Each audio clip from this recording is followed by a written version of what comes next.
Hello, everybody. Welcome to another Comic Source Comic Boom collaboration. It's your DC Spotlight for the week of September 11th, 2024. Going to start off by saying it was an okay week. Nothing blew me away, but nothing was out and out terrible. Getting a lot closer to the all-in, so people are very excited about that. So we'll see how that all plays out. We talked last week, or mentioned last week, about maybe cutting down on the number of DC titles that we review on the Spotlight every week. Asked you to leave some comments. Almost universally, the comments that were left said, no, don't stop. We tune into this review of DC every week because you guys do cover every book. So we've heard you loud and clear. We will continue to cover every book. However, there may be times where we only have one sentence to say, and it'll basically be, hey, see what I said about the last issue, because this issue is just as bad as the last one. Or there might be instances where Rocky didn't read a particular book, or I didn't read a particular book. So they are going to be shorter episodes. We are going to kind of condense them down, and we may not be talking in detail about the book you want to know most about. And again, we apologize for that, but we do want to start covering some more independent stuff, because that was the other thing that came out in the comments last week, was people saying, oh man, we'd love for you guys to cover some indie stuff. So, and we want to talk about the indie books that we're reading that we're really excited about, whether it be Rook or World Tree or whatever. There's so many great independent books. Flash Gordon. I like Flash Gordon. Yeah. Flash Gordon from Mad Cave. And I do cover some of these over on my channel already, but typically they're more in-depth interviews. In fact, right before Rocky and I got on to record, I was interviewing Zach Kaplan about two of his a series that he has from Mad Cave just about to start, called Dark Empty Void, and his last series had just finished from Vault, Beyond Real. So again, in depth with creators on the independent stuff, but we want to talk to you about those independent series that we're really enjoying on the week that they come out. So if you're going to the comic shop, maybe it'll incentivize you or get you excited, and you want to go ahead and pick them up. So with that out of the way, some extremely sad news that came out of the comics world yesterday, or Monday as we're recording this, September 9th. We found out that the absolutely unique and singularly talented John Cassady passed away. We do not have details. Nothing was mentioned from his family. All that was posted was from his sister, and I think she still lives in Texas, where John's originally from. And she just confirmed that he had passed away. He'd gone into the hospital last week, into the ICU. And she just asked that we keep her and her mother in our thoughts. So certainly we'll do that. The outpouring of grief from the comic community has been tremendous.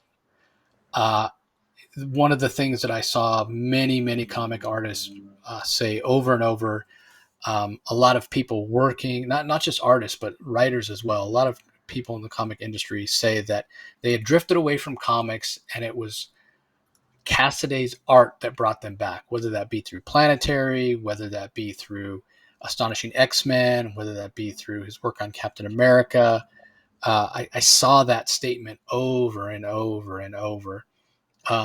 And it doesn't necessarily pertain to me, because the early part, like from right around 2001 till about 2007, I was kind of away from comics, just checking in here and there, reading the bare minimum, basically buying Superman titles and sticking in a box without reading them. So I wasn't even aware of Cassady's art till I came back. And then, obviously I fell in love with it. How can you not? Like, every time he drew a character, the character had swagger, the character had a presence on the page. He was just super talented. I never had the opportunity to meet him, unfortunately, but from all accounts, just a really humble, very genuine, super nice guy. So again, condolences to his family and to his friends, those that knew him. Don't know how he passed away. I saw some people asking for details if anybody knew what happened or what have you. And again, I don't really think that's important. Respect his family's privacy, and if you want people to know, they would know. So I don't want to speculate on anything, but I did see one other person that said they saw him recently and he seemed very frail.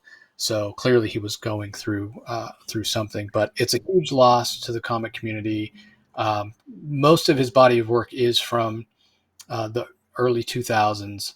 Um, and in recent years, he hadn't been doing a lot of interior work, but still some absolutely magnificent covers and what have you. And he does leave behind a body of work that's, like I said, very unique. Like his ability to have detail, but have it look timeless, and again that swagger, that presence that all his characters had on the page. Just amazing. I think it's just a huge loss. So I know you're a big Planetary fan. Oh, for sure. Yeah.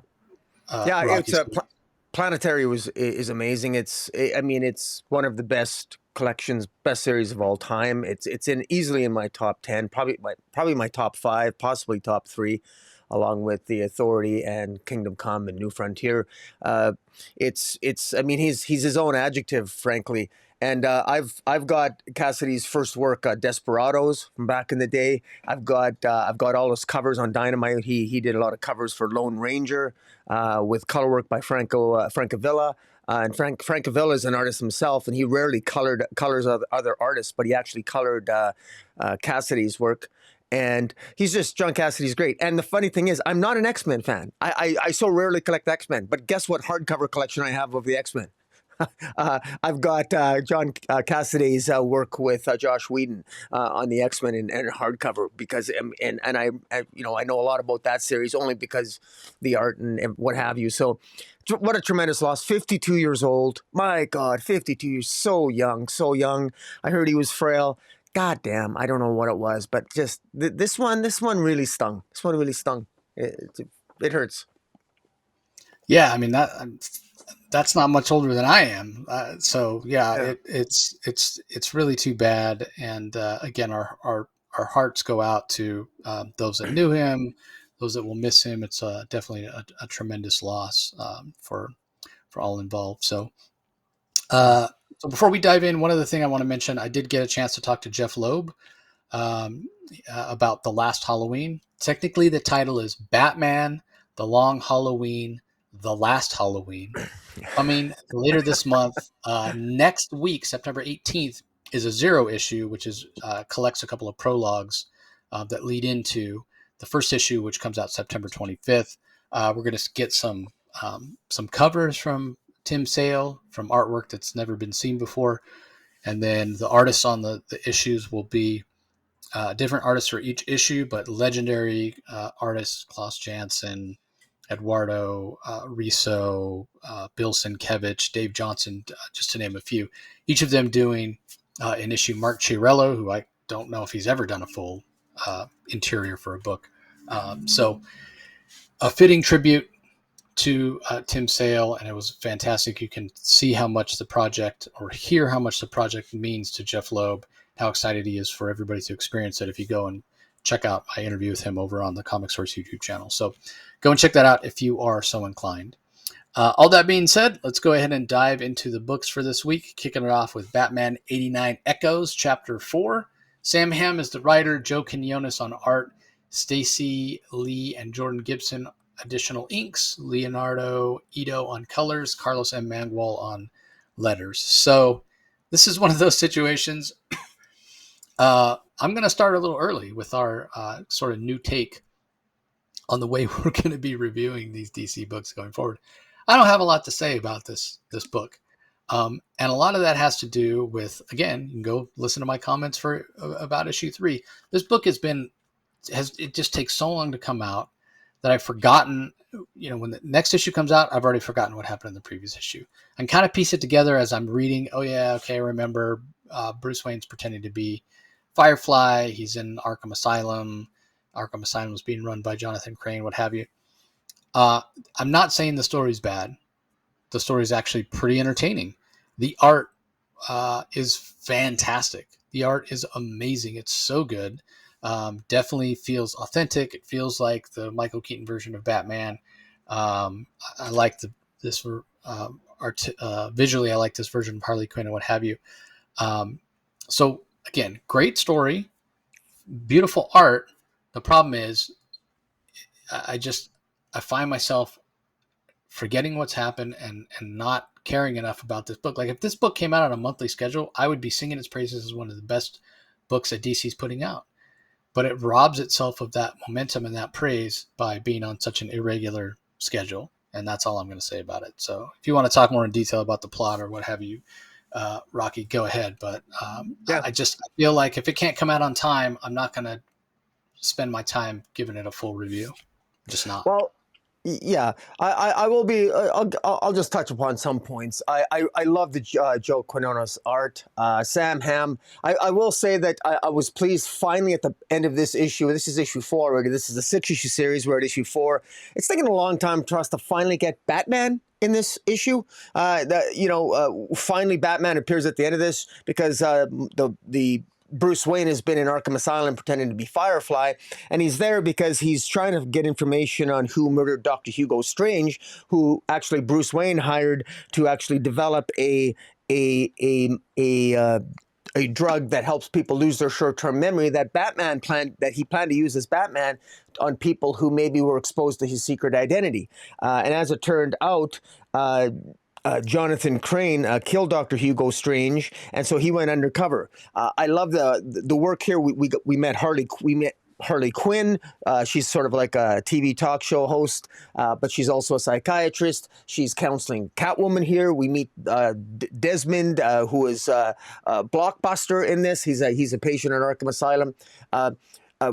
Jim Gordon finally catches on. The detectives of Gotham City PD are starting to catch on that somebody is impersonating Firefly. They discover that. By the time they get to Arkham Asylum to investigate what the hell's going on, Bruce Wayne and a lot of the inmates of Arkham Asylum have already escaped, and with the help of Drake, this universe's Robin, and there's a lot of great character work, a lot of, I think, humorous moments. The art's fantastic.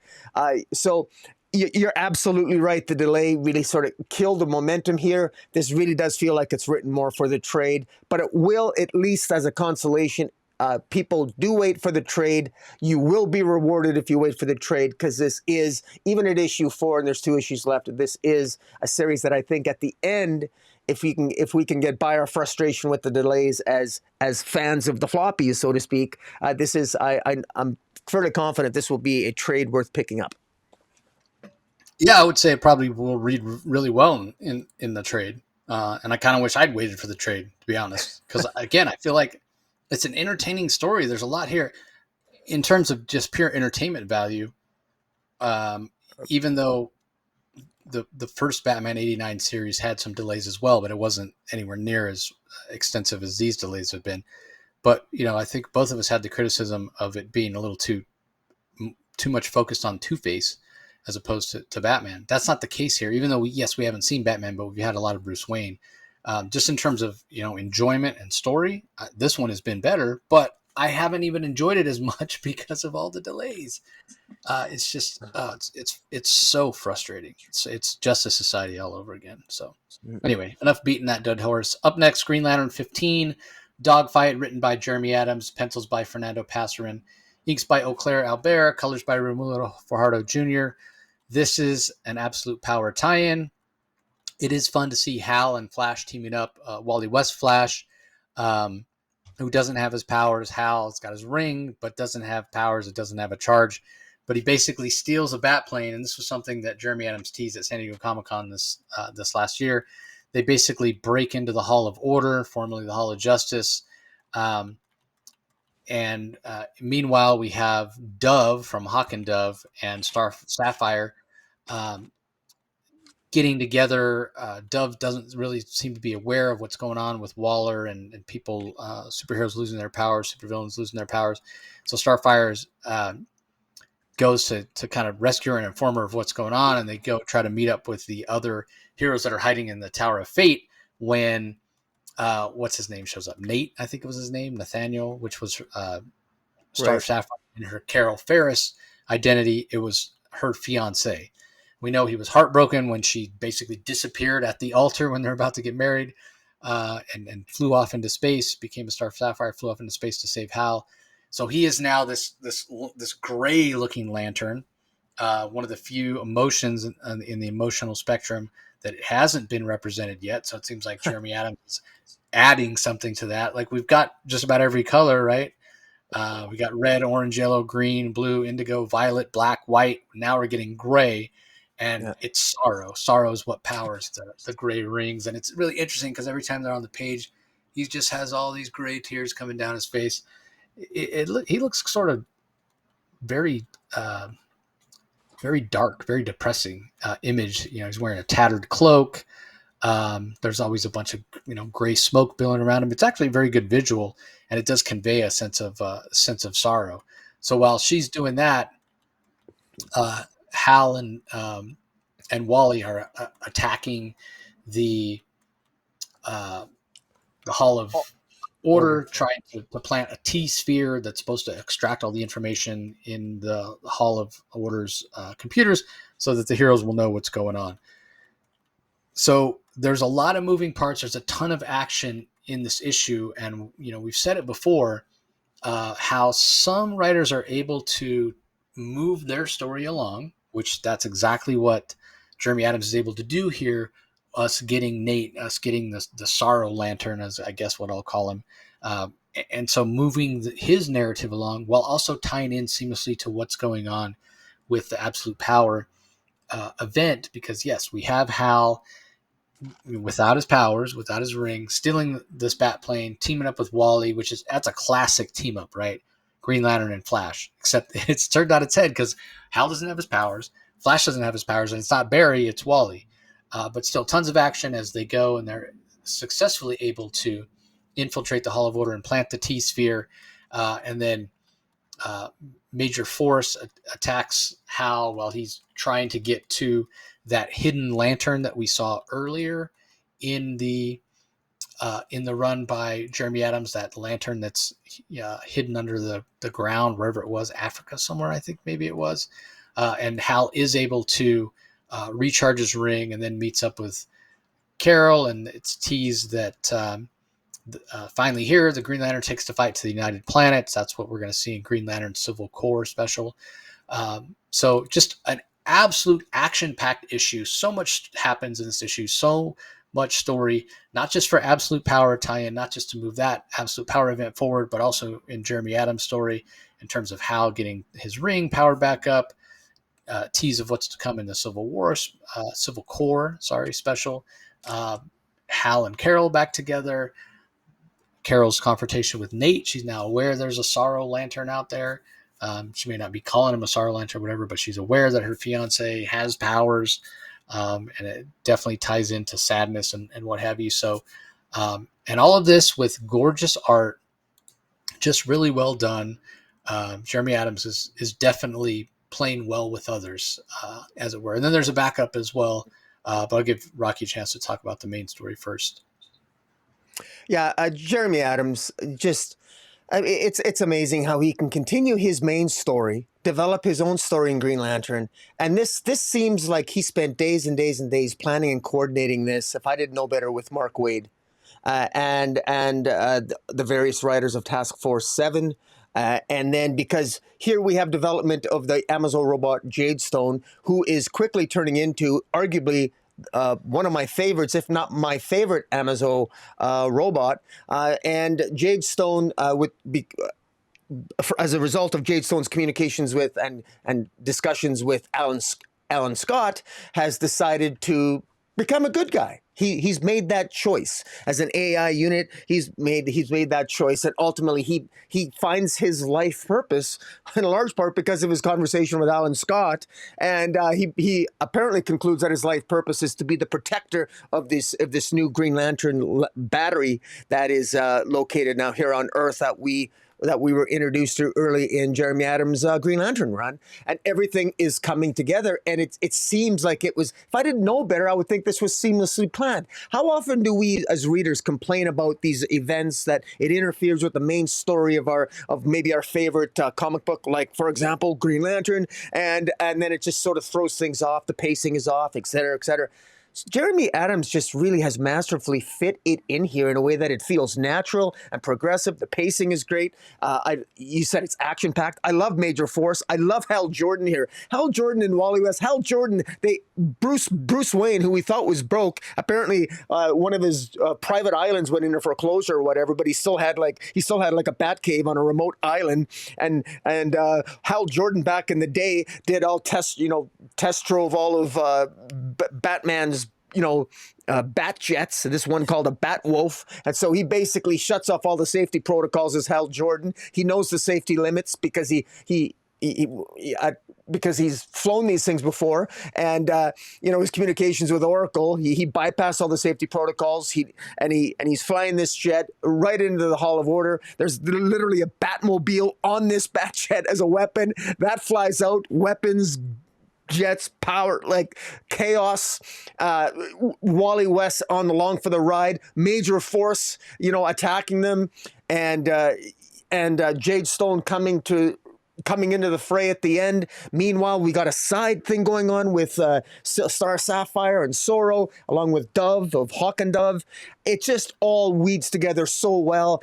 Page after, it's just like it's nonstop. It's exciting. Just when the scene transition, it just works.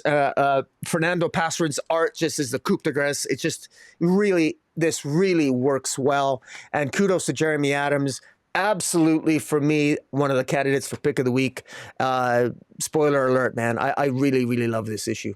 Very well done. Yeah, fantastic issue. And it was teased at San Diego Comic-Con that Jade Stone would become here. I think they mentioned he's going to be on the Justice League. He's going to be one of the main Justice League people. So we'll see. I'm happy to hear it because he looks the coolest of all of them.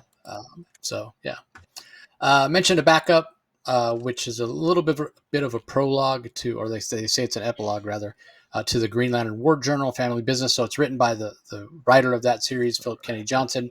The art is by Montos, who did the art for that series. Adriana Lucas on colors, Dave Sharp on letters, reminding us that John Stewart, he did agree to take a job working with Steelworks in Metropolis.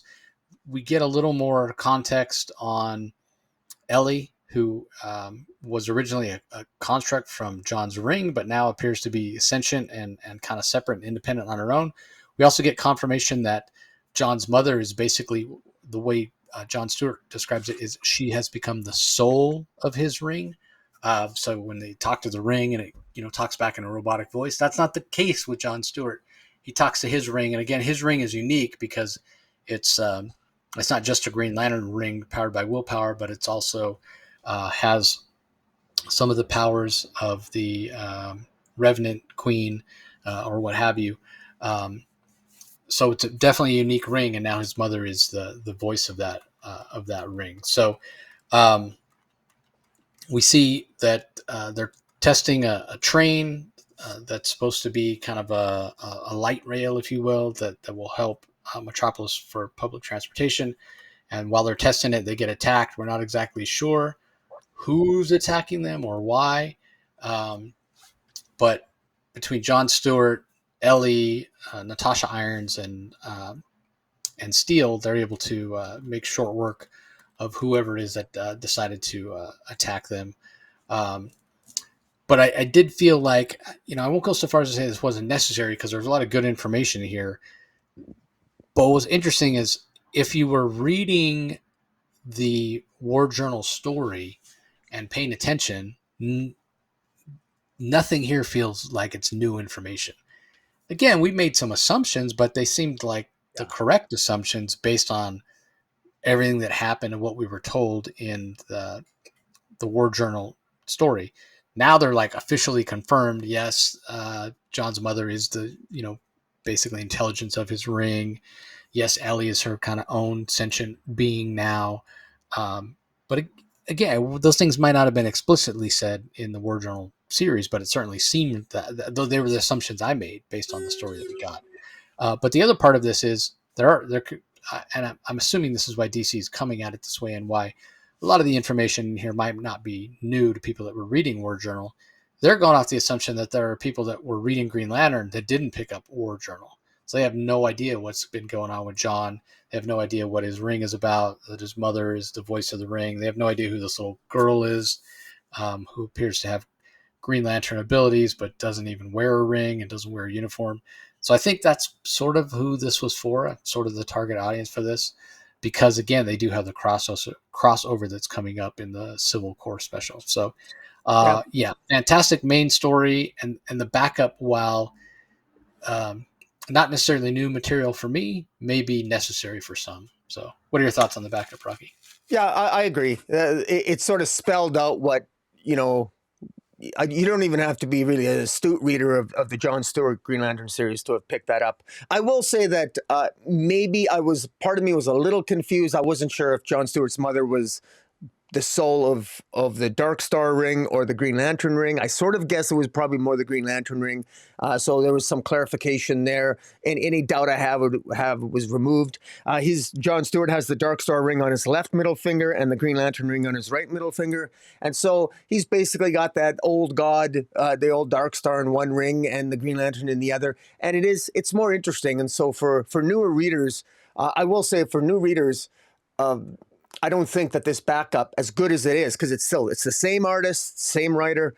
Do yourself a favor, pick up the trade of John Stewart Green Lantern, because I know it will read better as a trade. It reads good individual issues, but it would read even better as a trade. You and I both know that, and we really enjoyed the series, and it's well worth checking out. And Green Lantern as a whole is firing on all cylinders, and we know that Jeremy Adams and PKJ are going to be writing. Jeremy Adams is going to continue to write Green Lantern, and we got Green Lantern Civil Core as well in DC All in October. So Green Lantern as a franchise is in two very creatively is in very capable hands. Yeah, if I have one prediction for Civil Core, or maybe it could happen a little later. Do you remember? I don't know if it even showed in Canada. Do you remember the Thing cartoon from the early '80s? The Thing, the Yeah, Thing cartoon. like the Thing cartoon, Fantastic Four Thing, but he was different. Oh, He looked like the Thing, but he was a teenager, and he didn't get his powers the same way that the Thing did. But it was the Thing. He had a ring. He had a ring on each hand, and he would say, "Thing ring, do your thing," and he would put the ring together, and one of the rings had like a sort of a circular concavity, and the other one had like a gem that would stick out of it, so they would fit together. And he right. would say, "Thing ring, do your thing," and he would put his hands together like that, Oh yeah. and he would turn into the thing that we know, like it's clobberin time thing. It So sounds vaguely familiar, but yeah. So anyway, my prediction for some point for John Stewart is the Revenant ring and the Green Lantern and his Green Lantern ring, which is again unique. His Green Lantern ring is unique because he built it at Steelworks using some Revenant. It's like a leftover Revenant ring combined with a Green Lantern ring, and then he has a Revenant ring that he took from the Revenant Queen. Like I have a feeling that he might combine them in some way at some point. I could see that being a very PKJ thing to do, but we'll that see. makes He sense. won't be saying thing ring, do my thing, or do your thing though. Anyway, up next, DC versus Vampires World War V Chapter 2 from writer Matthew Rosenberg. Otto Schmidt is the artist. Perluga Castellini on colors, Tom Napolitano on letters. So we speculated what might be coming if the Queen of Vampires, Barbara Gordon, was really dead. It turns out she is. At least that's what we're being told. Months have gone by, weeks if not months, have gone by. The truce between the humans and the vampires is as strained as ever, maybe more so. And early on in the issue, Lois Lane, along with some other members of the surviving humans, meet with Aquaman, who claims to be high up in the ruling order of the vampires now that their queen has been killed. And Aquaman is saying, you all need to go out and stop Damian Wayne. That's Or Deathstroke, isn't it? Isn't that Deathstroke? Slade. that pops up out of the water? No, it's Aquaman. That's Aquaman. Yeah. Okay. Well, it Yeah, looks like Slade. Yeah, you can see on his. Oh, it does look like Slade. Yeah, it is Slade. Oh, why does he have? No. Why does he have an Aquaman belt buckle? Huh. right? I mean, that's an Aquaman belt, but Or it does say, that's she does say Mr. Curry. I must add, do you speak for all the yeah, vampires? Yeah, you're right. It is Arthur yeah, Curry. You're right. It is Hawkman. I stand corrected. okay, Yeah, it just looks like, it looked like Slade yeah. to me, but Well, you're right. I never well, yeah. noticed I that. mean, yeah, he's got white hair and he's got an eye patch. So Yeah. yeah, I could definitely, yeah. Yeah. But regardless, Yeah. um, yeah, he's basically telling them, yeah, you guys need to go and take out Damian Wayne, and they're like, no, we're not going to take out Damian Wayne. Like that's not our job. And Aquaman says, well, if you don't, then the truce is off and we're going to have a war or whatever. Meanwhile, we've got Killer Croc and Zealot and Wildcat, Green Lantern, and Swamp Thing. They're supposed to be going and taking out this quote unquote synthetic blood factory in Dakota City, so that the vampires won't have a food source. But when they get there, Swamp Thing senses that there's true life in there. So my thought is it's some sort of farm and they're growing food because they're like literally growing people so they can feed off actual people instead of synthetic blood is my guess. So we'll see how that all plays out as well. And then we also find out that Mr. Miracle is here with a child. You assume a child between him and Big Barda, and how he might be able to eventually hook up with the Resistance and help out because he still seems like he's pretty formidable. And then we have Wonder Woman attacking Talia in Wayne Manor, again trying to get to Damian Wayne. And then in the coolest moment is as Wonder Woman is attacking Talia, Alfred is there as well.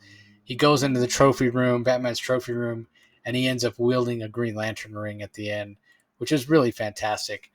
What a great use for Alfred. I really miss him in the main DCU. Kind of reminds me of Deceased in a way. Didn't he became a hero in Deceased, right? He got powers in the Yeah. Deceased series. Was he a Green Lantern there as well? I don't, I'm trying to remember what he was. Why can't I He definitely remember? got he definitely got powers.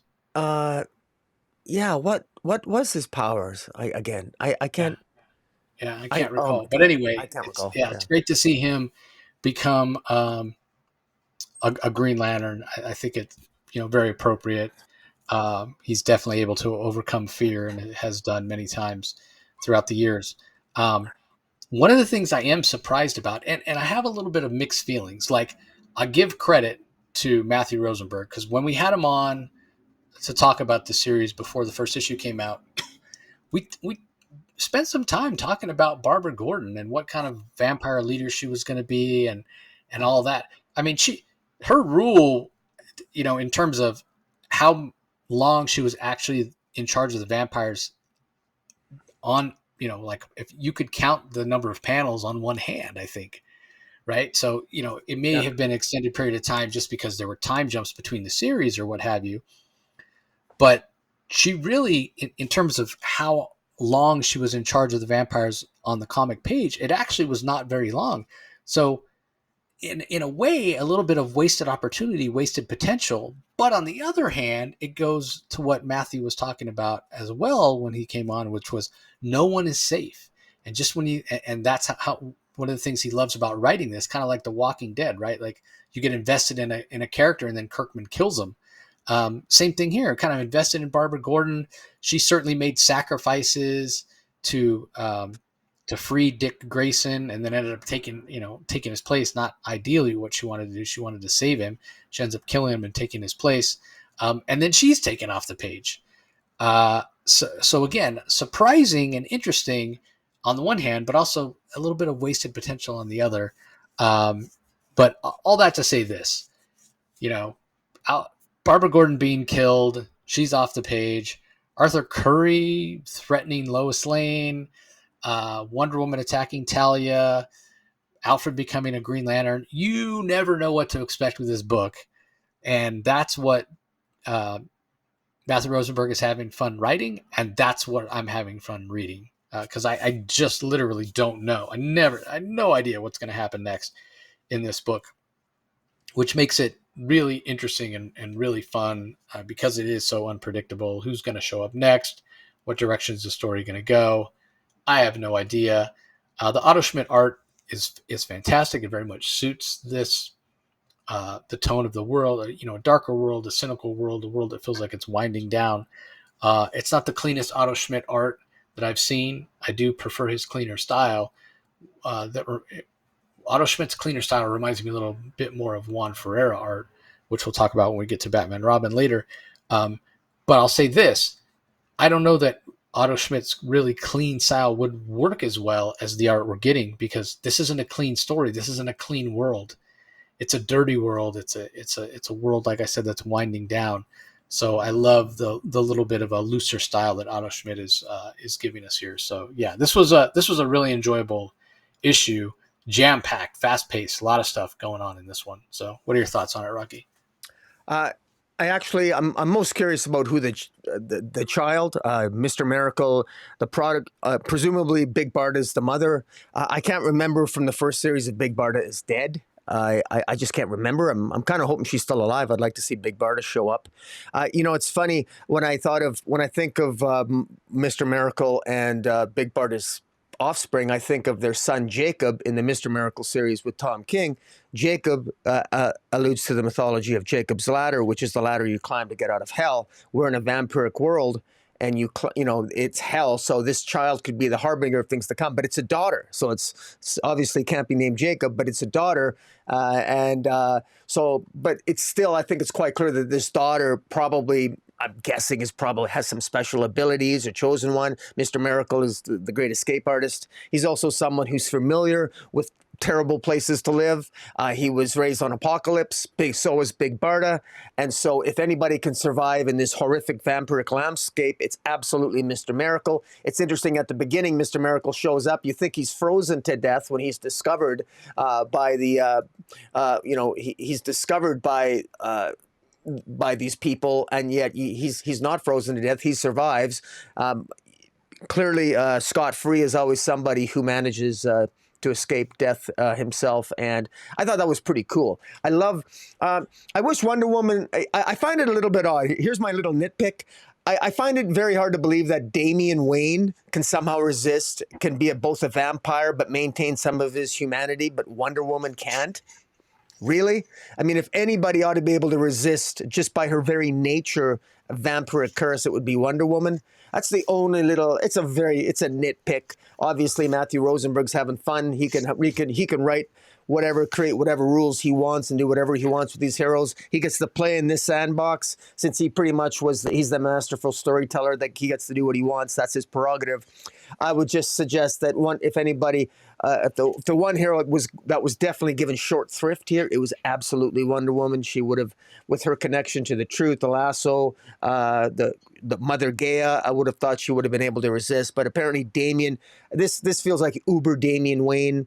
Damian is apparently now building, as you said, he's building. Why are the vampires having a factory where they're growing vegetation for food that humans eat and they can't? Does somebody have a master plan? Is Damian, Damian is a vampire, but we know he's got no problem letting humans be killed and eaten by his other fellow vampires. That was shown in the first issue.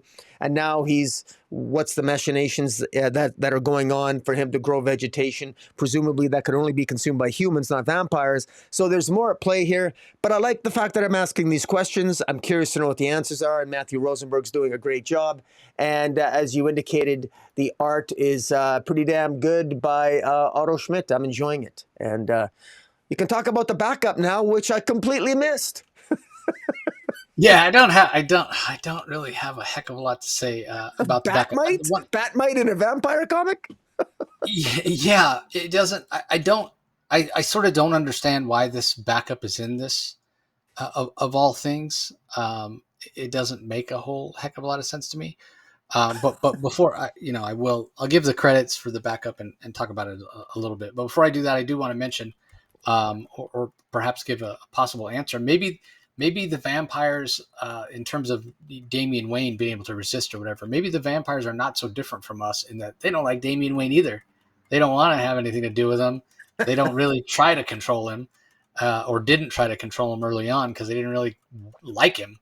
And then that came back to bite him in the ass. So I don't know. I'm being a little bit facetious, but Anyway, so Batmite in A Hero for These Times, Part 1. It's written by Tyler Boss. Miguel Muerto is the artist. Becca carries the letter. And yeah, it's supposedly the same vampire world, and Batmite is there, and he's looking for Batman. And he has various adventures. He runs into some vampires. He smashes them with a giant anvil. He's going around to what few humans are left, asking, "Has anybody seen Batman? Has anybody seen Batman?" And then finally, he runs into Geoforce, and Geoforce is the one who knows, and he finally says that, I'm sorry to be the one to tell you, but he's dead. And Batmite has a little bit of an existential crisis. Oh, how could this be? How could Batman be dead or whatever? And clearly, again, this is a different world, because in this world, Geoforce didn't pretend to be Deathstroke and kill a bunch of people and go batshit crazy. Still a hero, still wearing his classic costume. But anyway, when Batmite finds out that Batman's been killed, and like, you know what? On second thought, I'm not going to be Batmite anymore, because clearly Batmite wasn't a good enough hero because he got killed, and now he's changed his name to Geomite. So if you're watching us on YouTube, you can see there he's got a costume that's much more reminiscent of Geoforce, even though this Geoforce has a beard, maybe to protect his neck from being bitten by vampires. I don't know, but it just seemed like a strange choice to me for a bat. Like, who's wondering what that? Okay, it's a world of vampires where most of the heroes and villains have been turned into vampires. There's very few humans left. I'm not worried about where Batmite is in this story, because it's so interesting, right? Like, we're talking about the DC multiverse, and clearly this vampire world is part of the DC multiverse. But so does each DC multiverse then have its own dimensions on top of, like, is this Batmite the Batmite of the fifth dimension, but this fifth dimension is the fifth dimension that's only linked to this vampire Earth?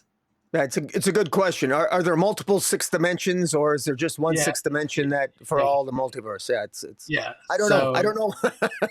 Yeah. Because now we're I mean, you have supposedly 5 dimensions or 6 dimensions, and then you have infinite number of worlds, and they all have their own dimensions. Like, now we're really getting out there, right? So anyway.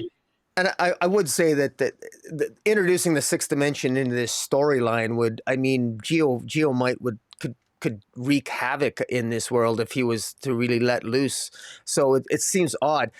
And it's also worth noting that, remember in the 12-issue series, the Joker, or the man who stopped laughing,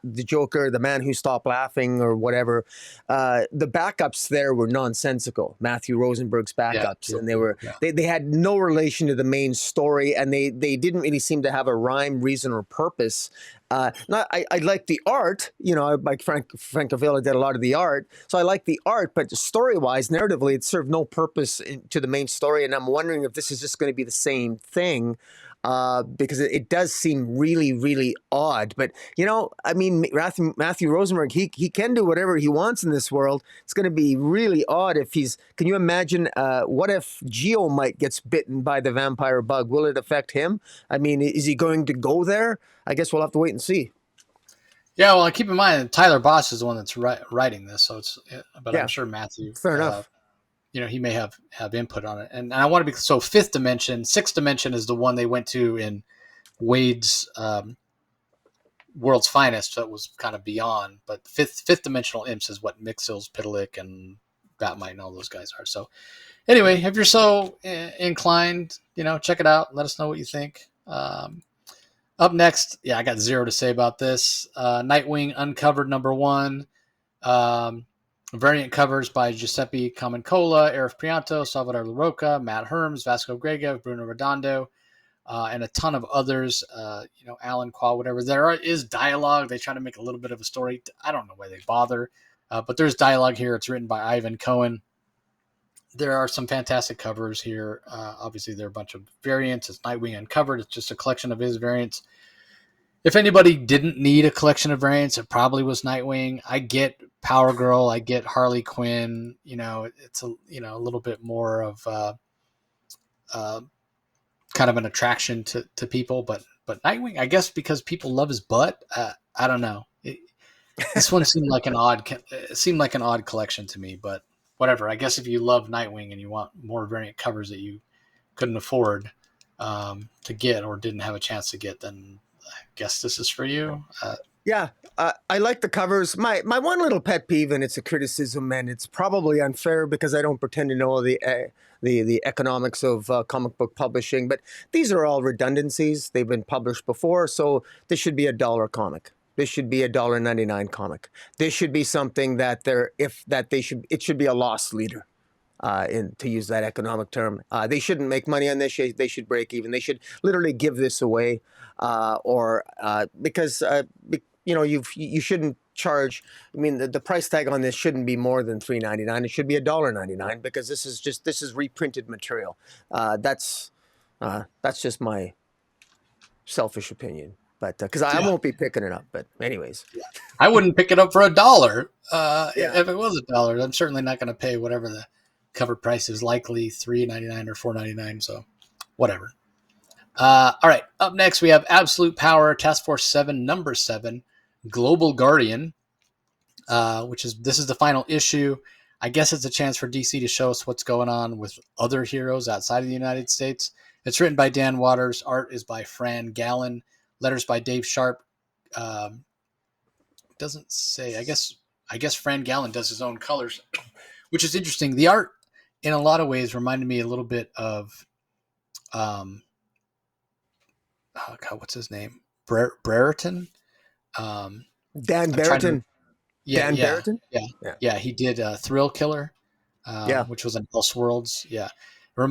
Color work and artwork reminded me a little bit of that, but not quite as clean, a little more abstract. So the art, even though it's stylized and it's not my usual style of art, I did enjoy the visuals. However, I don't know that it was the best choice of artist, and I'll tell you why. It's because these are much, much more obscure heroes. And Dan Waters and editorial do a decent job of introducing us to them and putting little, captions and what have you, so we know who these heroes are, but they're still unfamiliar. And when the heroes are unfamiliar, we have art that's not super clean. It makes it a little harder to understand who's saying what's going on, and what have you. If this was all characters that I knew, if this was like a Justice League book with this art style and I knew who everybody was, then at no point am I going back panels to make sure I understand what's happening and who's who, whatever, because I'm instantly able to recognize the characters and know who's talking and who's doing what, or what have you.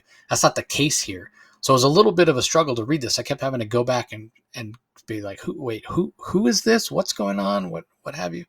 So it was a little bit more work to read. Now, that's not to say that it's not worth it, because I think there is a lot to this, and I'm also a fan of doing stories where we get a chance to see some of these lesser known characters that are in the Global Guardians or the European Force or EU Force or whatever they call themselves.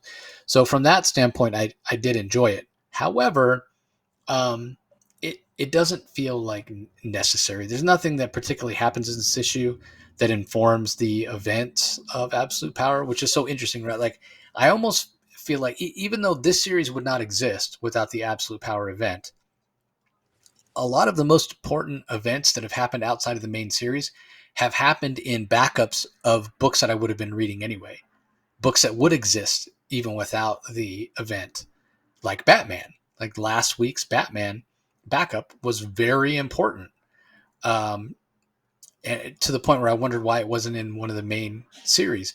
Whereas this series only exists because of the event, but yet nothing happens in this issue that really makes me think, well, yeah, you better read this if you want to know what's going on in Absolute Power. That's not the case at all. I feel like you could skip this relatively easily, and you're not really missing out on anything. So a little bit of mixed feelings about this particular tie-in.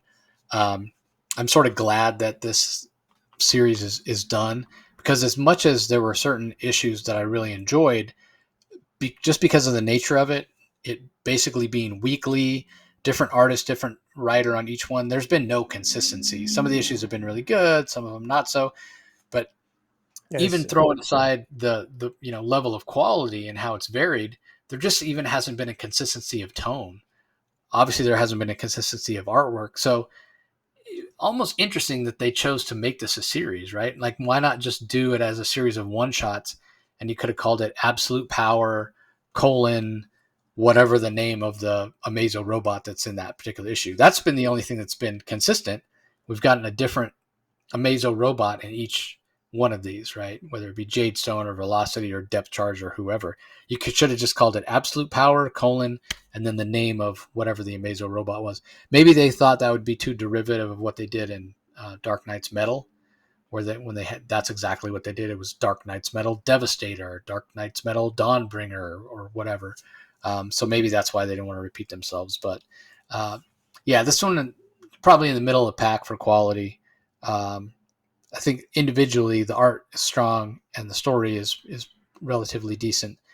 But again, because of the obscureness of the characters, kind of the wrong choice to go with such an abstract artist here. So anyway, what are your thoughts on it, Rocky? Yeah, I'm. If I didn't know better, I think you were reviewing the final issue. This is issue 6 of 7. When you mentioned the Global Guardians, that they appear in issue 7. You're right. But no, this was. I thought this was actually one of the better ones. I actually thought this was very informative and consequential on a number of levels, simply because it involves Paradise Lost. The name of the Amazon robot is Paradise Lost. It has the power to neutralize abstract powers of nature, sort of like the powers of, very loosely based on the powers of Wonder Woman. The connection, frankly, is fairly loose. But basically, Amanda Waller's pissed off because of what happened on Paradise Island. She feels that Queen Nubia betrayed her because the heroes, of course, rebelled, and they attacked, and they now got John Kent on their side, and they defeated the Brainiac Queen, and Batman sent the Brainiac Queen to Pluto in Absolute Power #2, and so. This is Amanda Waller sending the Amazon robot Paradise Lost to punish the Amazons on Paradise Island. And where it's consequential, at least I think potentially moving forward in the future of the DCU, is that the Paradise Lost actually destroys the Well of Souls. And what I think is an interesting plot idea is Amanda Waller, because the Well of Souls, just for those who don't know much about Wonder Woman lore, the Well of Souls in sort of like the new iteration of Themyscira is the way Amazons are, the way Themyscira is populated is that the souls of abused women who've died in the past are resurrected and given a second life through the Well of Souls and giving a second life as Amazons on Themyscira. Now, Amanda Waller has this master plan somehow, just for reasons which, I think it's really rushed, but somehow Amanda Waller knows how to take over the Well of Souls and forcibly extract the souls of not only women that have been abused, but metahumans, so past women who have been abused but were superheroes and have meta powers. She extracts their souls, and she extracts some of these characters like Phantom Lady, Blue Ice, Fury, Lita Trevor, Mindboggler, Firebrand. Longtime DC readers, these are heroines that you'll have heard of before, but they're just sort of mentioned, and they're just sort of shown, but they're not mentioned. But it's clearly a clever way to sort of resurrect some of these past female heroes that have essentially either been killed off or died or forgotten about in other iterations, other timelines before between a various crisis and that kind of thing. So I thought that was sort of clever. I don't know if that was ultimately Mark Waid's idea and he told Stephanie Williams to script that, or if she just did that on her own. But I thought that was pretty clever, and I thought it worked. And then at the end, it shows Donna Troy of the crime syndicate leaving, Amanda Waller and Steve Trevor hiding and being discovered by Wonder Woman and Damian, who are at Gamora. And so in that respect, I thought there was a lot of moving parts here. I thought this was Stephanie Williams' better work. Quite frankly, I thought Stephanie Williams in the past has been very hit and miss with me, mostly miss. But I thought she did a good job here, considering that she wasn't really, she was given an assignment here. And I thought she did a good job with what she could, and actually made it kind of interesting, because now I'm kind of curious, because another one of the consequences in this issue is that Paradise Island is now is forcibly removed. It can't be accessed by humanity. That's what Amanda Waller said. It's forcibly, you can't get to Themyscira anymore. So the Well of Souls has been stripped. The Paradise Island has been relished and can't, I don't even know if Wonder Woman can access Paradise Island anymore. So it's interesting. I don't know if that's going to be a consequence that stays in the DC universe. Is that going to be dealt with in Tom King's Wonder Woman, or is that going to be undone with Absolute Power issue 4 when the series wraps up? But I actually thought some interesting, a lot of plot points were sort of crammed in here, which you might be right that maybe it doesn't mean anything. Maybe it doesn't. But on the other hand, no. You said if you didn't know better, I was reviewing 7. I was reviewing 7. I read these books really early. I read them on Friday, and when I opened them right now, somehow I opened Task Force 7, issue 7 instead of 6. And I was like, really? We're on 7 already? Yeah. So I gave the wrong credits even. Yes. Issue 6 is written by Stephanie Williams, art by Kari Randolph, colors by Alex Squirmus, letters by Dave Sharp. Yes, this does have way more consequence to what's going on in the Absolute Power. I still think, not as much as others. And again, it just goes back to what I was saying about what a chaotic series this Task Force 7 has been in terms of, no consistency for art, no consistency for writing. It remains to be seen, like you said, how much consequence we'll have in terms of, Paradise Island no longer being available. Well of Souls, it's like, man, the Well of Souls is a relatively new concept in a lot of ways for the Amazon. So if it doesn't come back, I don't think it's any big loss.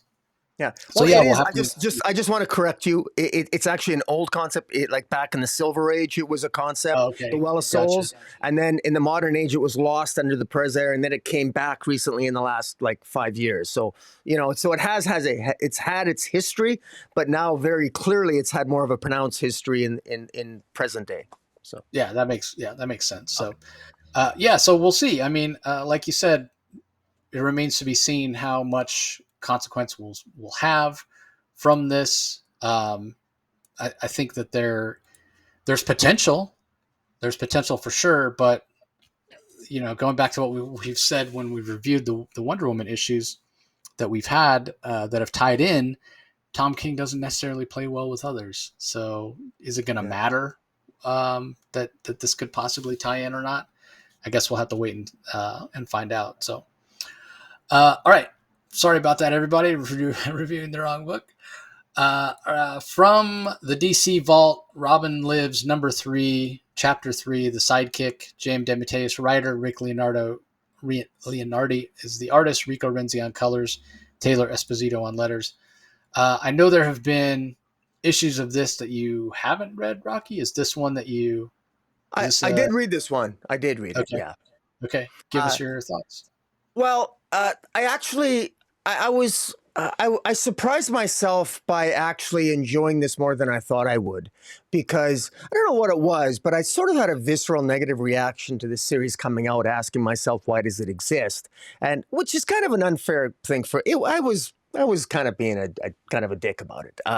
The truth is that this is really, it's a glorified what if tale. That's really what it is. It's DC's what if. What if Jason wasn't killed by Joker? And actually, it very much feels like it was written back in the day, because Batman's characterization feels a little bit off to me, but that's how it was back then. And I forgot how Batman has evolved. So anybody who reads this, if you think Batman's voice is a little bit off, believe it or not, that's how it was back then. And it sort of jarred me a little bit as I was reading it. But one of the things that's interesting here is that this storyline engages in what has since become a trope, and that is that Jason, even though Jason Todd was not killed in this storyline, he was still traumatized by the injuries he inflicted by the Joker, such that he still had to overcome, not his death, but he had to overcome essentially sort of what we would now call PTSD. It's not called that in the comic, but he has to overcome the trauma of being beaten by the Joker. And basically, this is Jason Todd's hero's journey in sort of overcoming that trauma and his injuries at the Joker, and ultimately moving to confront the Joker yet again to what I imagine will be at the culmination of this series next issue, because this is issue 3 of 4. I imagine in issue 4, Jason Todd will have his comeuppance, or he'll have his redemption, or he'll get his revenge on the Joker, but won't kill him in order to sort of redeem, in order to put the icing on the cake. And again, the art's good. It's nice to see Nightwing again. It's so funny. We've come a long way since, like, whatever this was, 25, 30 years ago. But in so many ways, we haven't come far at all. I mean, this is an adult Nightwing talking to Batman. I mean, this could be today's Nightwing talk in many ways. So on the one hand, some of the voices are a little bit off if we're strictly comparing Nightwing's voice to today's voice. Us longtime readers, it's slightly off, but there's enough there that the familiar, it's there. That's the voice. But the more things change, the more things stay the same as well. And so I thought it was a really interesting trip down memory lane, but it isn't a memory because, this was a story that was never published. And but nonetheless, I found myself enjoying it, and I'm pretty sure I know how it's going to end. And that's not a bad thing. It just kind of tells me maybe I've just read a lot of comics, and maybe I think in many ways, I think DC would have found a way. I mean, because they did bring Jason Todd back, but even though Jason Todd in this continuity of story lived, Jason Todd is still dealing with the trauma of having been beaten by the Joker. So in many ways, it's a yin and a yang. In our, in our reality, he was killed and he came back from the dead, and he was dealing with the trauma of being killed. And here he's just dealing with the trauma of being beaten. So I think in the end, I don't know if it's demonstrably that different from a thematic point of view in terms of the tropes that the storyline and the themes that the storyline develops and focuses on. So I thought it was very interesting. So what are your thoughts? Yeah, I mean, to me, it's so interesting. It's even called, Batman, Robin Lives, right? Yeah. Or from the DC vault, Death of the Family, Robin Lives. To me, this isn't really a Jason Todd story. This is more of a Bruce Wayne story, not even a Batman story, but a Bruce Wayne story. Because you're right, in terms of the trauma that Jason Todd's dealing with, whether it's he died and then eventually was resurrected due to Superboy Prime punching reality or whatever crazy idea they came up with to bring him back. You end up in the same place. You end up with a younger Jason Todd here dealing with the trauma of being beaten, like you said, or you deal with an older Jason Todd that has to come to grips with the fact that he was killed and then resurrected. But you sort of get to the same place with Jason Todd. This person, this psyche, whatever you want to say, that's been wounded and never really recovers. That struggles with recovery and to feel normal or whatever. And that's who Jason Todd is. That's who Red Hood is. In this story, one of the things that's explored by J.M. DeMatteis, and it's something he explores frequently in books that he writes, and he's come on the Comic Source and talked about it before. One of the things that fascinates him is the duality of man, right? Like Dostoevsky is one of his favorite artists, Crime and Punishment, what have you. And so here we have a Bruce Wayne who's dealing with the fact that in his crusade as Batman, he has chosen to, for lack of a better term, endanger the lives of young people by bringing them on as their Robin, right? As a Robin to Batman, right? And it's a debate that we're not going to have here in a long, huge conversation, whether Batman needs a Robin. Some people think yes, some people think no, what have you. But again, it goes back to the idea of duality, right? Like Bruce Wayne lost his family, and in a lot of ways, it's what he's always been trying to replace. He wants to make sure that nobody ever loses their family the way that he lost his parents, and while at the same time ensure that or hope that he can get to a place where he can get over his loss, right? So it's sort of a difficult thing to do both of those. Very difficult thing to do both of those. Like, how do you make sure that nobody else suffers the loss, because that's going to require a lot of sacrifice on your part, then how do you get over the loss? Because you're never really going to be able to be happy if that's the case, if you're always out there as Batman patrolling and what have you. So that's sort of the story that to me, that's really at the heart of this. And the sort of surface level story of Jason Todd feels like it takes a little bit of a backseat to that. Like, let's figure out who Bruce Wayne is. Is he endangering young lives? Is he not? Does he deserve happiness?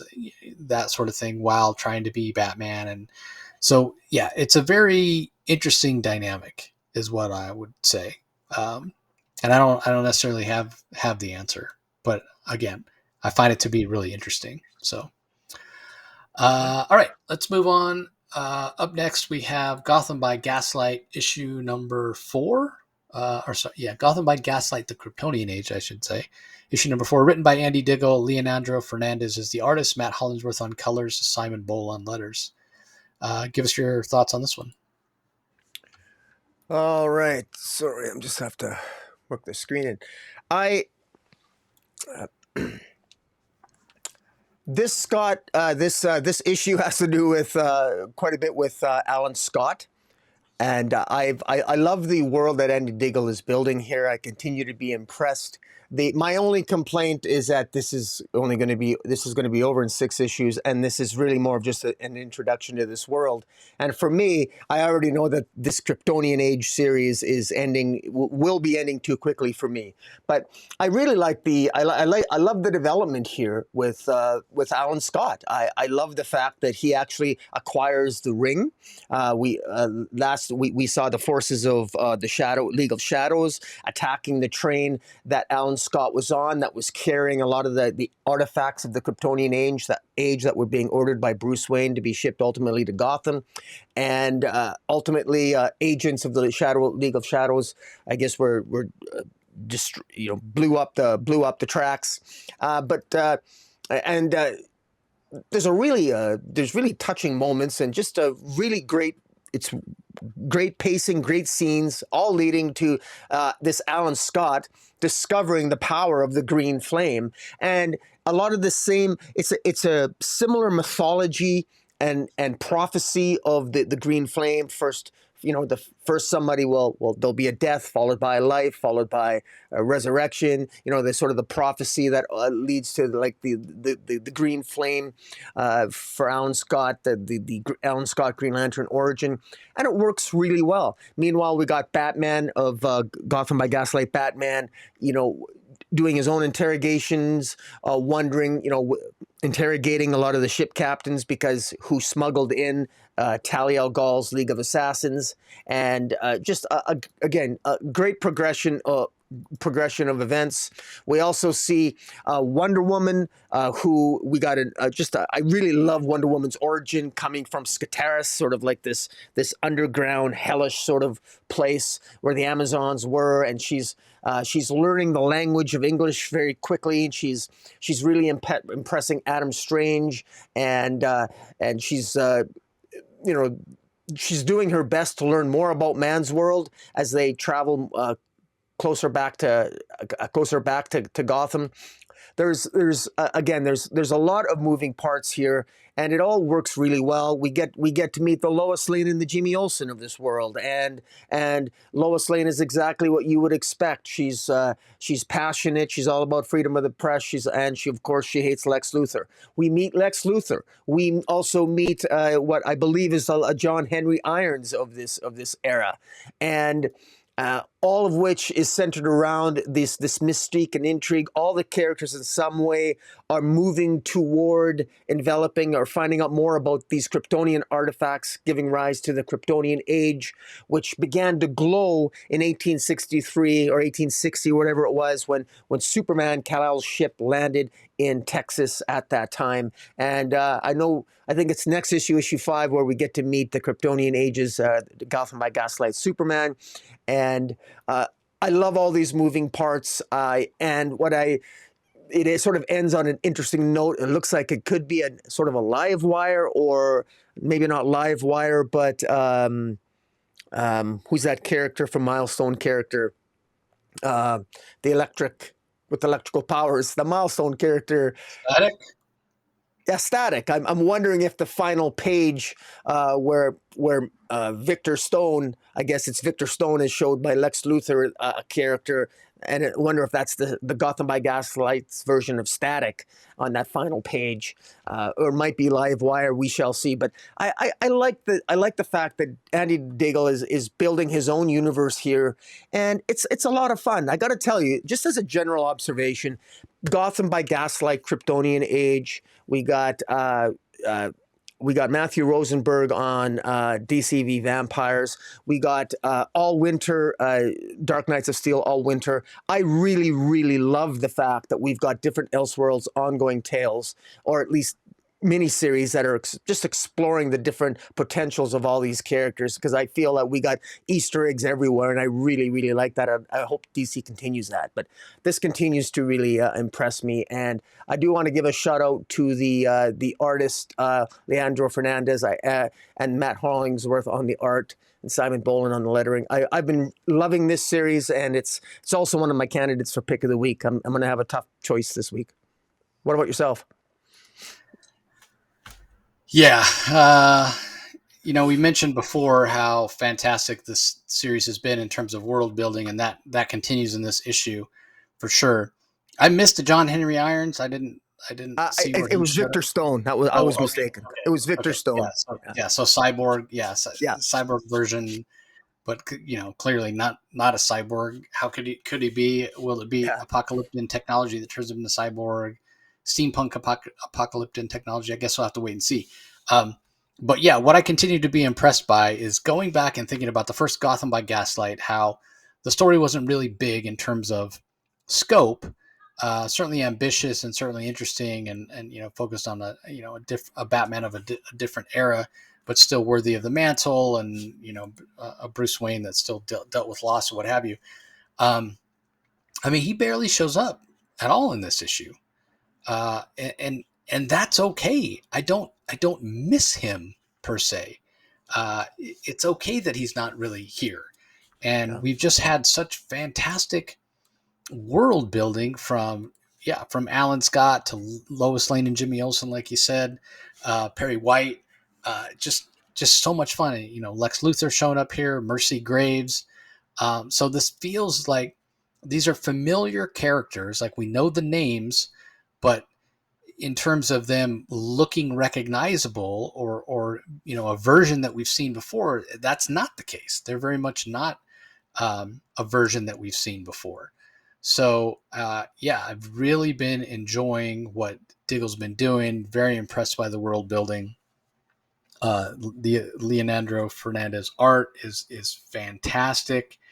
Love everything about this, and I'll specifically call out the scripting from Andy Diggle in this issue, particularly when it comes to the vocabulary of Lois Lane. I love the word choice that he uses, the way she talks. It's just, it's good. It's just fantastic. It's just awesome. It feels like the time period. He's really worked on the dialogue, and it really works. And that's impressive, because I think you have to do some research on that, I would think. Because I don't think this is for me, this is not vocabulary that comes naturally, but it just flows, and it really pulls me into the time period, which is impressive.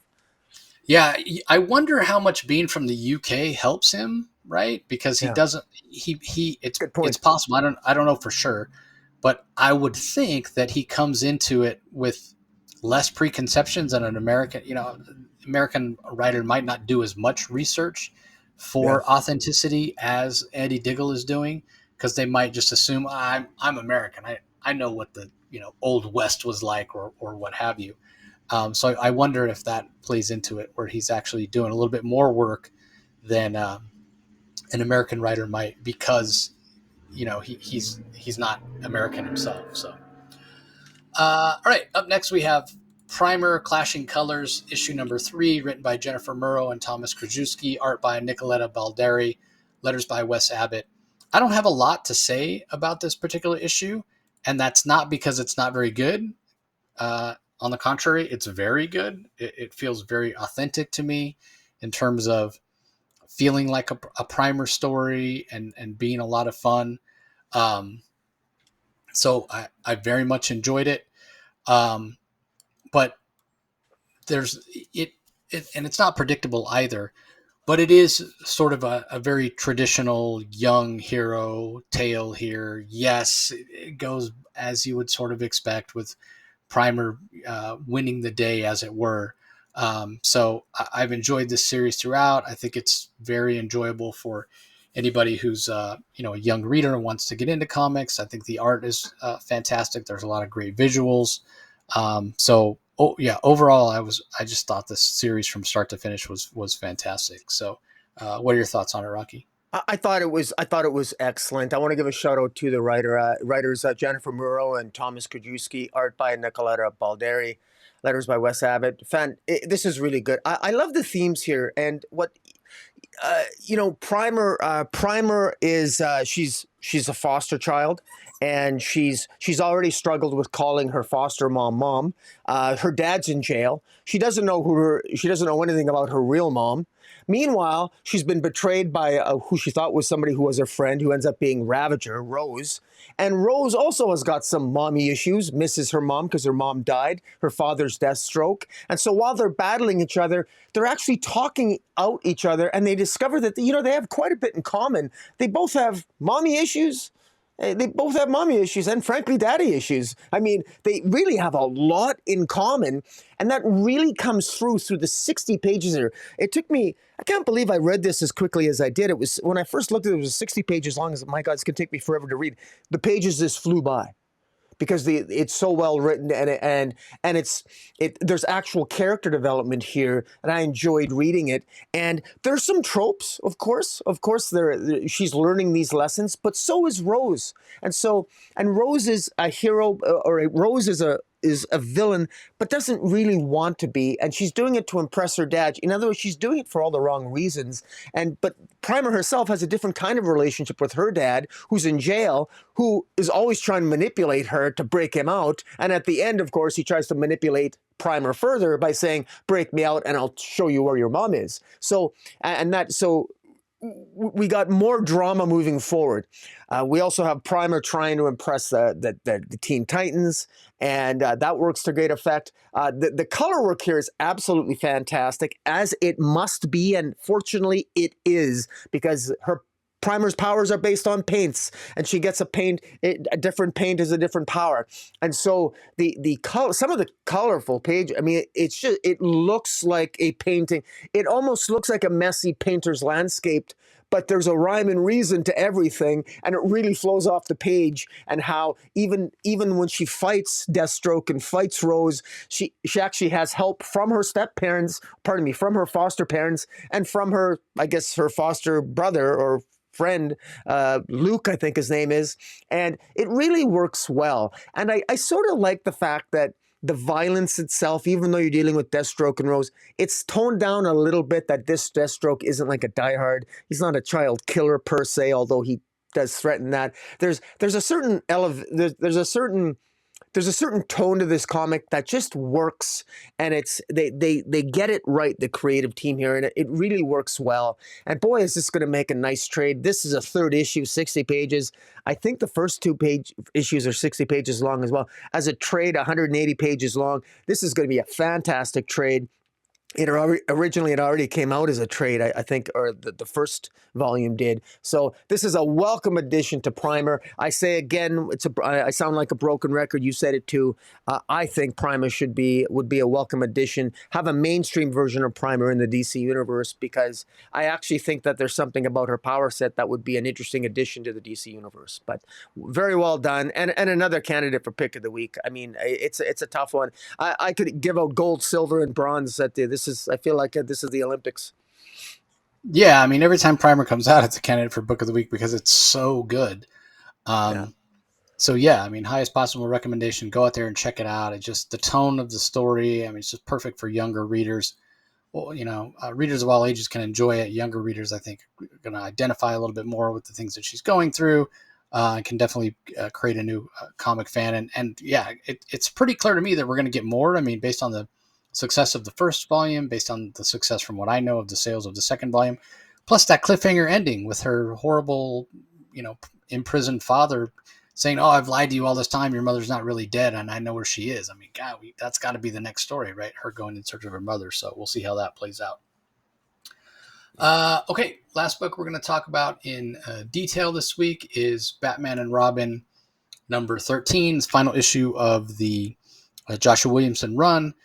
He is the writer, Juan Ferreira on art and colors, Steve Wands on letters, Simone DeMeo does the cover rather. Just this is so fantastic. So there's a framing sequence where Damian is talking to a guidance counselor at his high school, where it's black and white with just a hint of red, and it's fantastic.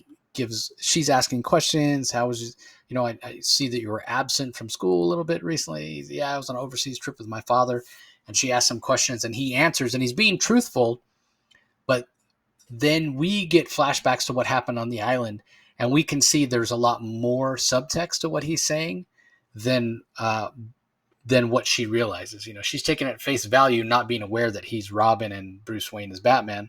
And so it really gives a lot of depth to the story, especially when you start talking about it's Damian really talking about the relationship with his father. He himself self-professed, they've had a rocky relationship and now it's so much better. And that's one of the things that Rocky and I have both praised throughout the series. It really, you almost could say the series doesn't necessarily need to be called Batman and Robin. It could be called Bruce and Damian, because that to me has been the best thing about the series, the exploration and improvement of the relationship between Bruce and Damian. That's been fantastic. And it's a little bit in this issue juxtaposed against the relationship that Vengeance and Bane have. Vengeance being a clone of him considering her a daughter, her considering Bane her father.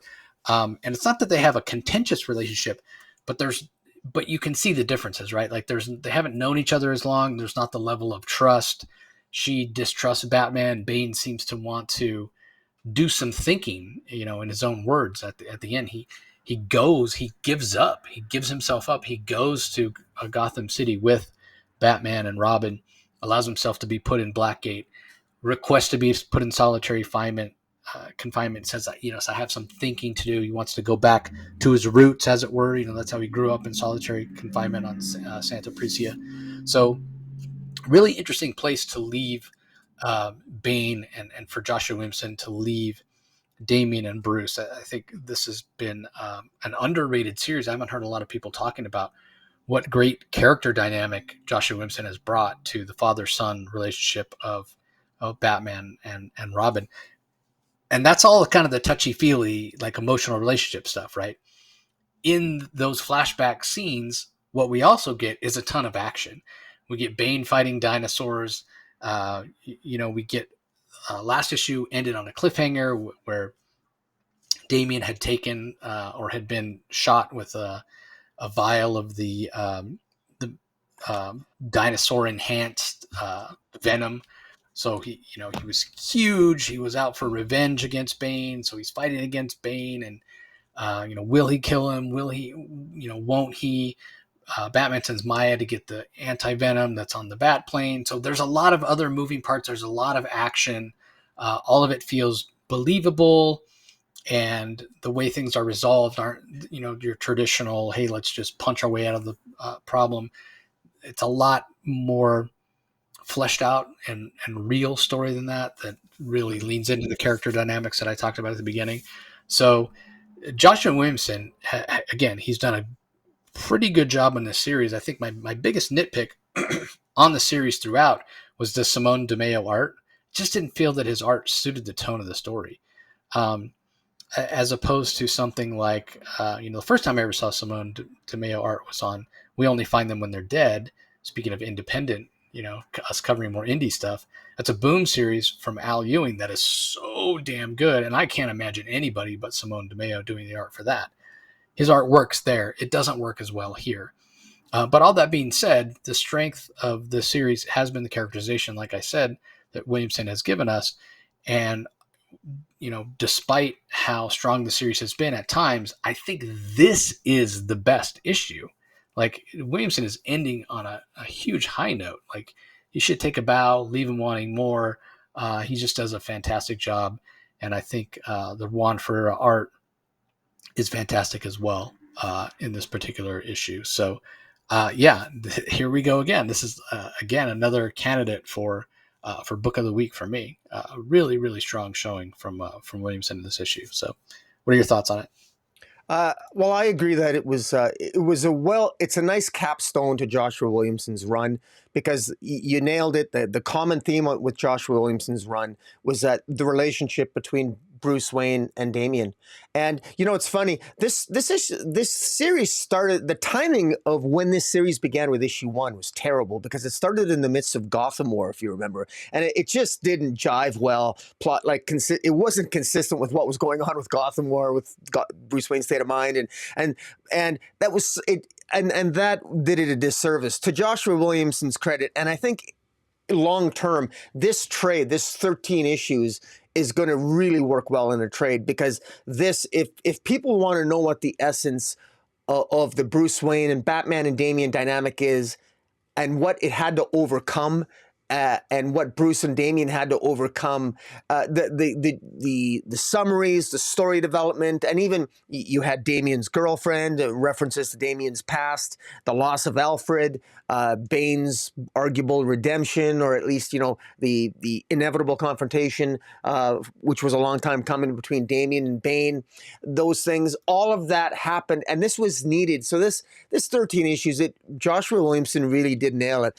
And I gotta say, Joshua Williamson is something sometimes where I often find, well, you know what? I got to change. I want to give Joshua Williamson some credit. I'm now approaching probably 50-50 and maybe even 60-40 that Joshua Williamson is getting better at characterization. Because I've been very hard on him in terms of, I think his character work could always use some work. But between the Robin series and now this, and then he's shown some improvement in some areas. He's had his misses like Dark Crisis and what have you. But, I do think maybe he was overworked himself a little bit at times. But this was a really good series. And this is definitely something that I would recommend to somebody to pick up in trade.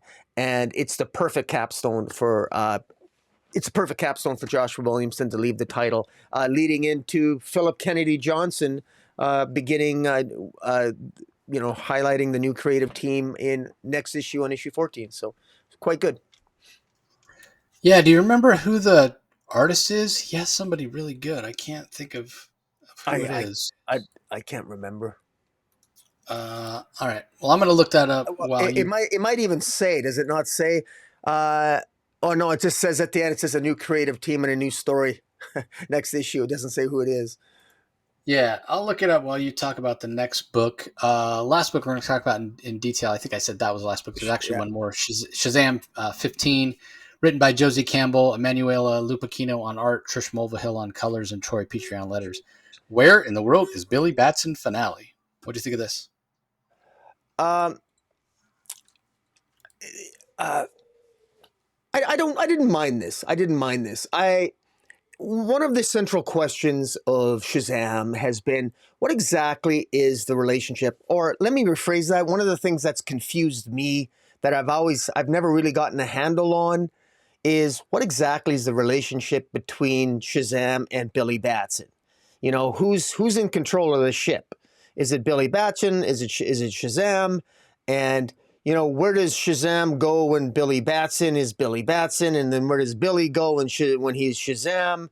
What's going on exactly? And we're starting to get some more clarification here. Billy Batson and the Captain are reunited here.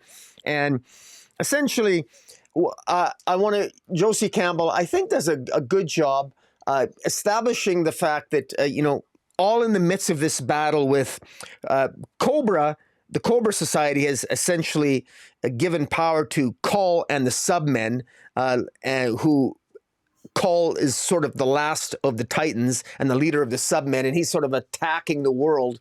And the Marvel family is, trying to hold off these Submen. And meanwhile, Billy Batson himself is having this ongoing dialogue with Shazam, or scratch that. It's not an ongoing dialogue with Shazam. He's struggling himself. He doesn't want to turn into Shazam because because he doesn't feel worthy. I mean, that's really what it is. And it was a little bit wonky at first, but Billy Batson feels he ultimately feels unworthy, and it takes actually Zeus of all people to show up and to tell Billy that I'm a god, and we all know pain and we all know suffering, but the world does not need a perfect boy to save it. We need someone who knows pain and defeat and chooses to fight anyway. And so Zeus actually tries to inspire Billy Batson, and manages to do that, and that's really what it is. And Zeus reminds Billy, or tells Billy that your wisdom, that it's Shazam that has more experience and has more wisdom, but that doesn't mean that Shazam is smarter. And since Shazam is an extension of an older Billy, if young Billy doesn't feel worthy of something, then that might impact whether or not he wants to change into or convert into Shazam. I think it gets kind of psychological. In other words, Billy needs to feel worthy of himself. So it's interesting in that I thought Billy changed into Shazam, and Shazam was the best version of yourself. Shazam was the best version of Billy. But apparently Billy has to feel worthy of being Shazam in order to really channel the lightning. That's kind of the impression I got. Maybe I'm reading too much into it.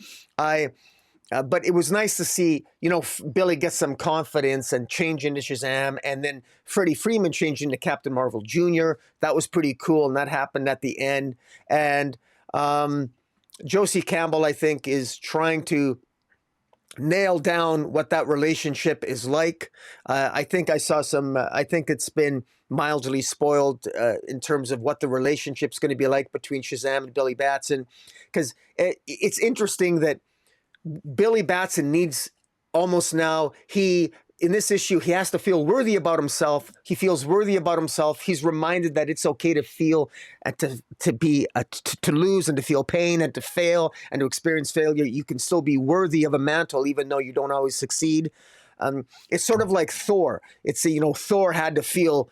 It's like Thor had to feel worthy in order to pick up the hammer. And just like when Gore whispered into Thor's ear the Watcher whispered into Thor's ear that Gore was right, and he suddenly felt unworthy to lift the hammer.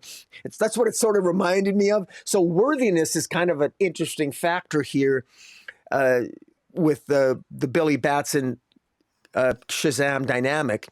I don't know if that's going to be explored moving forward, but Josie Campbell, I thought it was an interesting dynamic. And in any event, we know that the Cobra Society is sort of orchestrating things behind the scenes, but ultimately it wasn't bad. I give Josie Campbell some credit for maybe trying to explore some themes. I still feel it's a little bit wonky, the Shazam Billy Batson dynamic, but I'll go with it. And I thought it was really nice to see the cliffhanger with this new Captain Marvel Jr. I like his look. He looks pretty cool and dynamic. So, what do you think?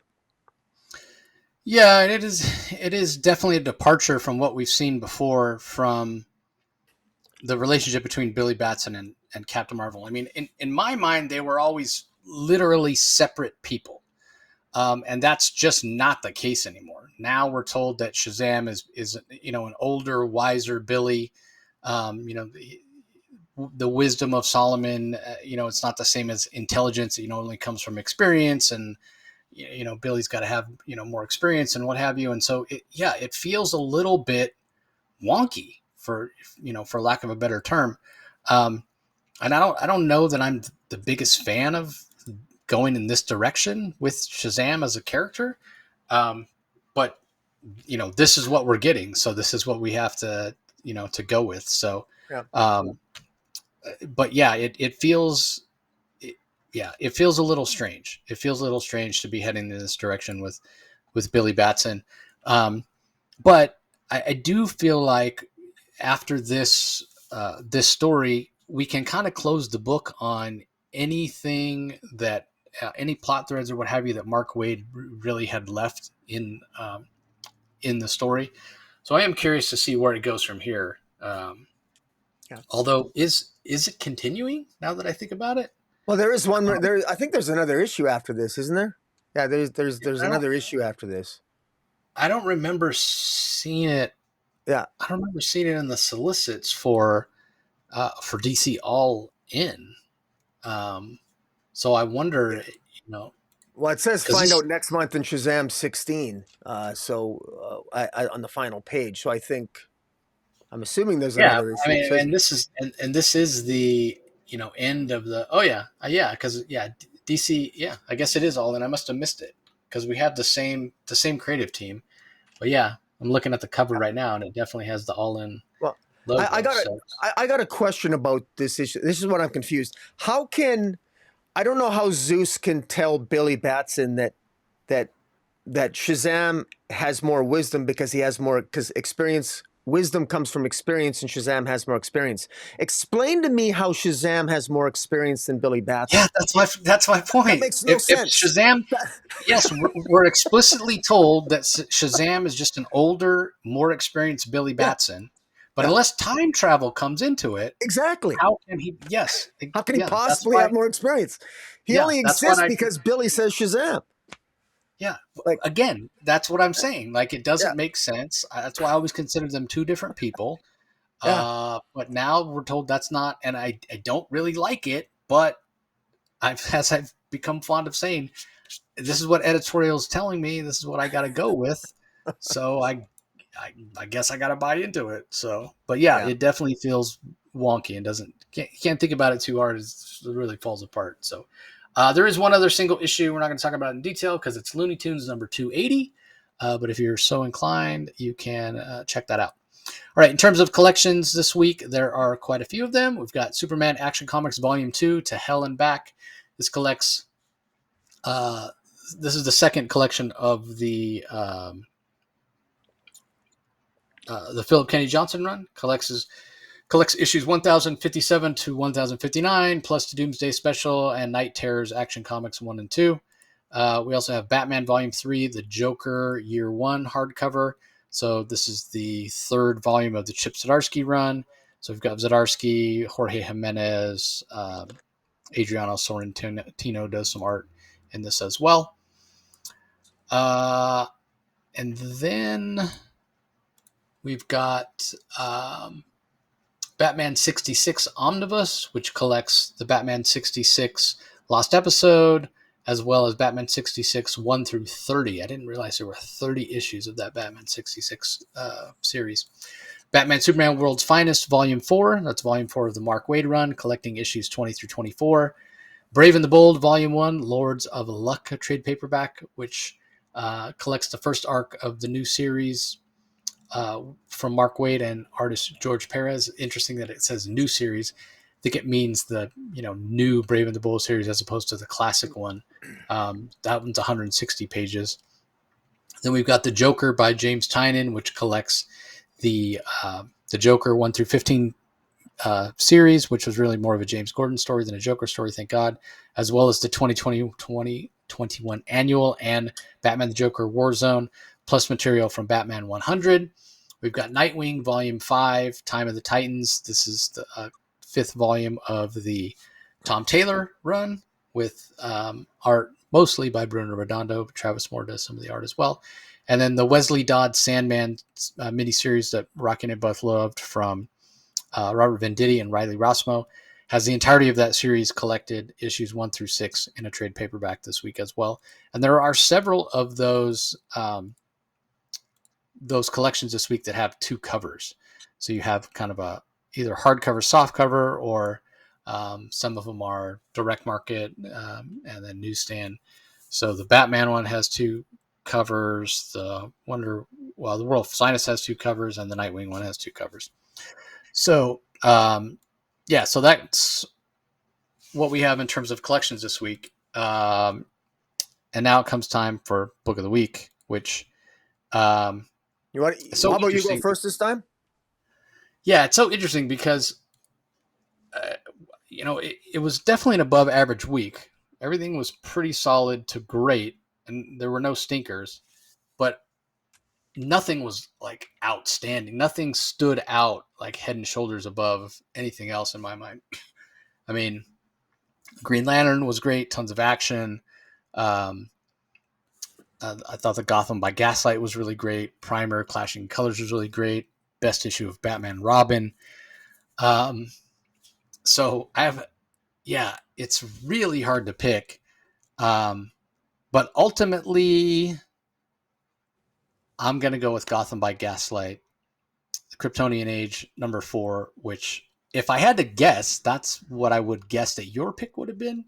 So maybe you're going to go with something else, or maybe you'll still go with this. But the reason I'm picking it is just the world building, us getting a chance to see some familiar characters in kind of unfamiliar versions of those characters, and what I talked about when I was doing the review, which was the vocabulary, the scripting that Andy Diggle did, particularly for Lois Lane, using vernacular and slang, and the language feels very much of the time, which just led an authenticity to it that was just a lot of fun.